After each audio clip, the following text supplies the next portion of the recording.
Hello friends, good morning all of you. स्वागत करता हूं आपका अपने परिवार इनोवेशन वाईफाई स्टडी में। तो आशा करता हूं आप बढ़िया होंगे और आपकी तैयारी भी बढ़िया चल रही होगी। तो जैसा कि आप सभी को पता है भी हमारी डेली क्लास रहती है सुबह 10 बजे, जिसमें हम बायोलॉजी के 20 क्वेश्चन कवर करते हैं जेट, आईसीआर और बीएचयू के लिए। तो जितने भी फ्रेंड्स क्लास को देख रहे हैं, जिसने भी क्लास को लाइक नहीं किया तो क्लास को लाइक कर दीजिएगा, शेयर नहीं किया अपने दोस्तों के पास तो एक बार क्लास को शेयर कर दीजिएगा ताकि सभी दोस्तों को क्लास का लाभ मिल सके। चैनल पे नए हैं तो चैनल को सब्सक्राइब कर लेना, पास में लगे बेल आइकन को भी प्रेस कर लेना ताकि न्यू अपडेट आपको टाइम टू टाइम मिलती रहे। चलिए फ्रेंड्स, फर्स्ट नंबर क्वेश्चन देखिएगा, आपके सामने है।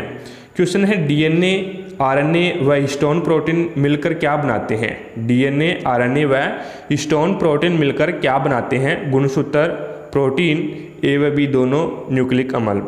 तो फर्स्ट नंबर क्वेश्चंस में आपका जो राइट आंसर होगा वो हो जाएगा क्रोमोसोम बनाते हैं, यानी गुणसूत्र बनाते हैं। ए ऑप्शन आपका यहाँ पे राइट आंसर होगा। सेकंड क्वेश्चन देखिएगा, आपके सामने है। रिवर्स ट्रांसक्रिप्शन की खोज किसने की थी। टेमिन, बाल्टीमोर, ए व बी दोनों, इनमें से कोई नहीं। तो रिवर्स ट्रांसक्रिप्शंस की खोज है वो ए व बी दोनों यानी टेमिन और बाल्टीमोर ने की थी। सी ऑप्शन आपका यहाँ पे राइट आंसर होगा।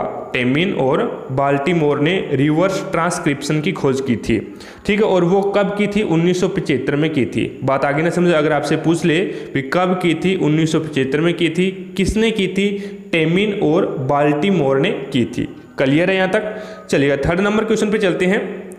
3 नंबर क्वेश्चन आपके सामने है। गुणसूत्रवाद नाम सबसे पहले किस वैज्ञानिक ने दिया था। गुणसूत्रवाद नाम सबसे पहले किस वैज्ञानिक ने दिया था। मैक्लेटॉफ, कोरनबर्ग, बावेरी, वेस्टर्न, हरगोविंद खुराना। तो गुणसूत्रवाद नाम है वो सबसे पहले बोवेरी वेस्टर्न ने दिया था, ठीक है ना। बोवेरी वेस्टर्न ने दिया था। सी ऑप्शन आपका यहाँ पे राइट आंसर होगा। कोरनबर्ग ने सर्वप्रथम परखनली में डीएनए का संश्लेषण किया था। अगर आपसे पूछ ले भी सबसे पहले परखनली में डीएनए का संश्लेषण किसने किया था, तो कोरनबर्ग ने किया था, ठीक है। लेकिन सबसे पहले नाम किस वैज्ञानिक ने दिया था गुणसूत्रवाद, तो बावेरी वेस्टर्न ने दिया था। क्लियर है यहाँ तक। 4 नंबर क्वेश्चन पे देखिएगा। 4 नंबर क्वेश्चन आपके सामने है। जंपिंग जीन की खोज किसने की थी। जंपिंग जीन की खोज किसने की थी। कोरनबर्ग ने, मैक्लिटॉफ ने, स्टर्न, बावेरी। तो 4 नंबर क्वेश्चन में आपका जो राइट आंसर होगा जंपिंग जीन की खोज है वो मैक्लिटॉफ ने की थी, यानी बी ऑप्शन आपका यहाँ पे राइट आंसर होगा। मैक्लिटॉफ ने जंपिंग जीन की खोज की थी। क्लियर है। जंपिंग जीन की खोज मैक्लिटॉफ ने मक्के के पौधे में की थी। ये भी क्लियर हो गया ना। अब यहाँ पे क्वेश्चन है वो 2 प्रकार से बनते हैं भी। मैक्लिटॉफ ने जो जंपिंग जीन की खोज है वो किस पे की थी, तो मक्के के पौधे पे की थी। मक्का के पौधे पे की थी। और किसने की थी, मैक्लिटॉफ ने की थी। क्लियर है। अगला क्वेश्चन देखिएगा। 5 नंबर क्वेश्चन आपके सामने है। क्वेश्चन है जीन शब्द का प्रयोग सर्वप्रथम किसने किया था। जीन शब्द का प्रयोग सर्वप्रथम किसने किया था। जोहानसन ने, टेमिन ने, कोरनबर्ग ने, स्टर्न ने। तो 5 नंबर क्वेश्चन में आपका राइट आंसर होगा जीन शब्द का सर्वप्रथम प्रयोग जोहानसन ने किया था, यानी ए ऑप्शन आपका यहाँ पे राइट आंसर होगा। जीन डीएनए का वह छोटे से छोटा भाग है जिसमें आनुवंशिक कोड उपस्थित रहता है। क्लियर है ना। जीन वह डीएनए का वह छोटे से छोटा भाग है जिसमें आनुवंशिक कोड उपस्थित रहता है। क्लियर है। अगला क्वेश्चन देखिएगा। 6 नंबर क्वेश्चन आपके सामने है। क्वेश्चन है सजीव की क्रियात्मक तथा संरचनात्मक इकाई किसे कहा जाता है। जीन को, प्रोटीन को, न्यूक्लिक अम्ल को, गुणसूत्र को। तो 6 नंबर क्वेश्चंस में आपका राइट आंसर होगा वो हो जाएगा सजीव की क्रियात्मक तथा संरचनात्मक इकाई को जीन बोलते हैं, यानी ए ऑप्शन आपका यहाँ पे राइट आंसर होगा। अब देखिएगा, जीन लक्षणों को एक पीढ़ी से दूसरी पीढ़ी तक पहुंचाने का माध्यम होता है, ये सभी को पता है। आधुनिक विचारधारा के अनुसार जीन को सिस्ट्रोन, म्यूटोन तथा रिकोन मानते हैं, ठीक है। आधुनिक विचारधारा के अनुसार जीन को सिस्ट्रोन, म्यूटोन तथा रिकोन मानते हैं। क्लियर है। 7 नंबर क्वेश्चन देखिएगा। उत्परिवर्तन की इकाई किसे कहा जाता है। उत्परिवर्तन की इकाई किसे कहा जाता है। सिस्ट्रोन को, म्यूटोन को, रिकोन को, या फिर इनमें से कोई नहीं। तो 7 नंबर क्वेश्चन में आपका राइट आंसर होगा म्यूटोन को मोला जाता है, यानी बी ऑप्शन आपका यहाँ पे राइट आंसर होगा। सिस्टोन की इकाई कार्य की होती है तथा रिकोन की इकाई है वो पुनः संयोजन होती है, ठीक है ना। सिस्टोन की जो इकाई है वो कार्य की होती है और जो रिकोन होती है उसकी इकाई पुनः संयोजन होती है। तो उत्प्रेरतन की इकाई किसे कहा जाता है, तो म्यूटोन को बोला जाता है, ठीक है। अगले क्वेश्चन देखिएगा, 8 नंबर क्वेश्चन आपके सामने है। परखनली में डीएनए का संश्लेषण सर्वप्रथम किसने किया था? परखनली में डीएनए का संश्लेषण सर्वप्रथम किसने किया था?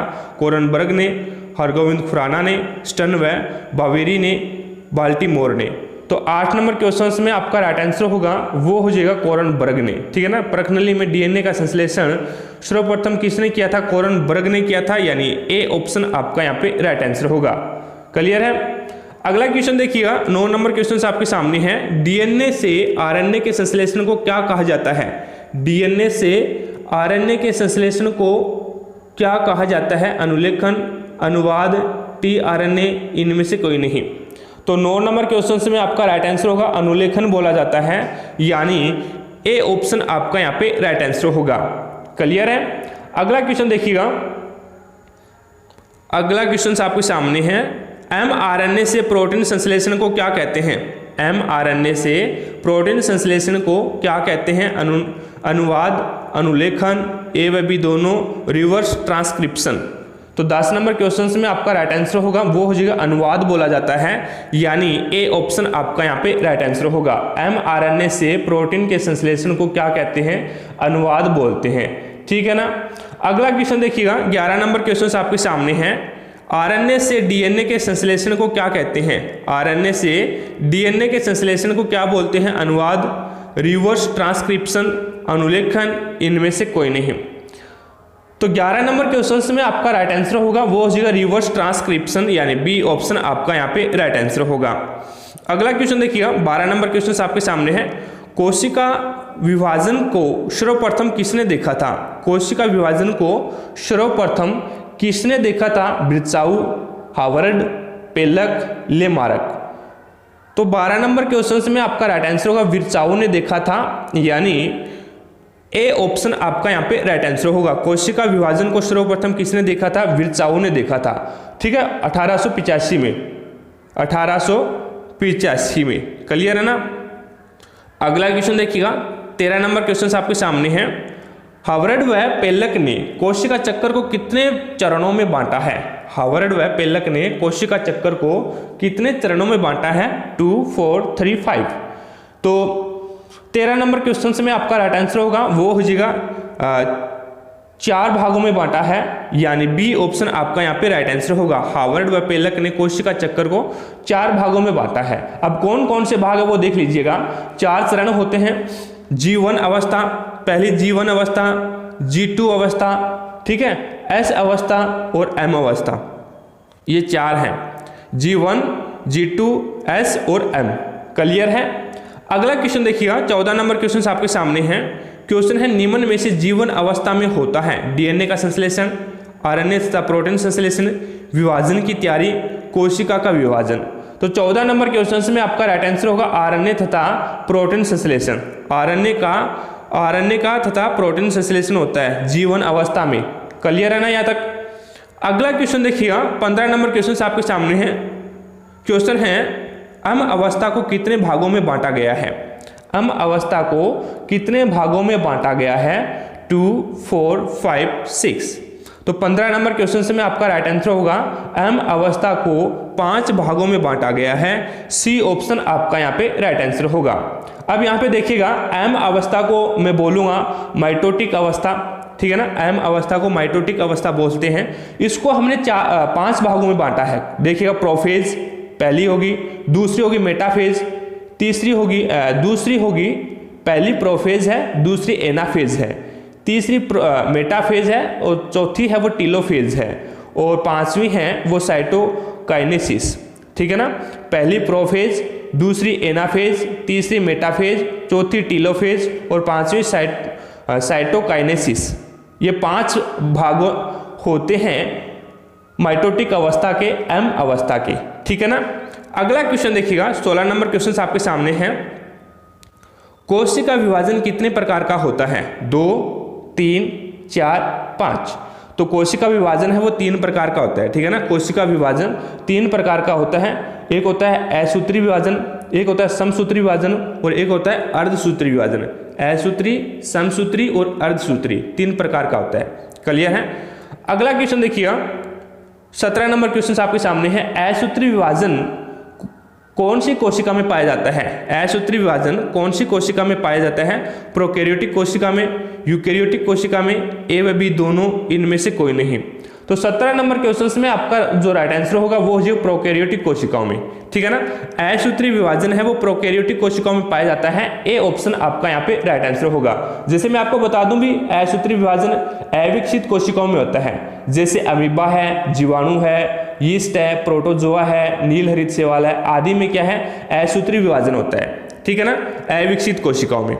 अगला क्वेश्चन देखिएगा, 18 नंबर क्वेश्चन आपके सामने है।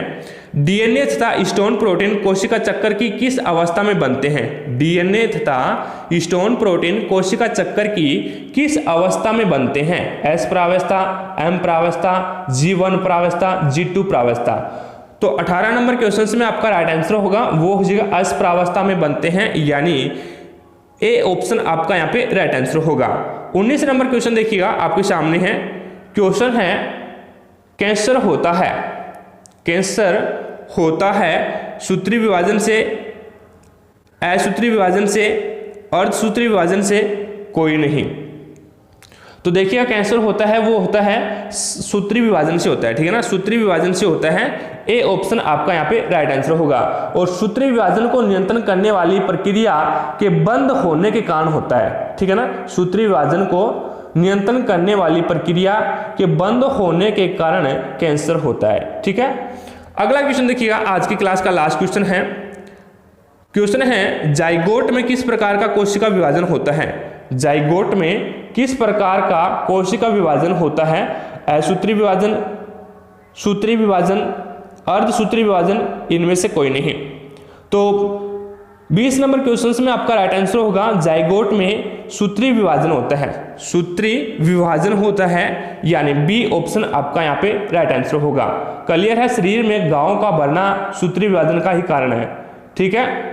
शरीर में घावों का भरना ये सूत्री विभाजन के कारण ही होता है। क्लियर है यहाँ तक? तो आशा करता हूँ फ्रेंड्स आज की क्लास में हमने 20 क्वेश्चन कवर किए हैं, सभी आपको समझ में आ गए होंगे। अगर फिर भी कोई भी क्वेश्चन में आपको डाउट लगती है तो मुझे कमेंट बॉक्स में कमेंट जरूर करें। जैसे ही नेक्स्ट क्लास होगी उस क्लास में आपकी डाउट को क्लियर किया जाएगा। क्लास पसंद आई है तो दिल से लाइक कर देना और ज़्यादा से ज़्यादा अपने दोस्तों के पास शेयर कर देना ताकि सभी दोस्तों को क्लास का लाभ मिल सके। चैनल पर नए हैं तो चैनल को सब्सक्राइब कर लेना, पास में लगे बेल आइकन को प्रेस कर लेना ताकि न्यू अपडेट आपको टाइम टू टाइम मिलती रहे। तो आज के क्लास में इतना ही, मिलते हैं नेक्स्ट क्लास में, तब तक जय हिंद, जय भारत।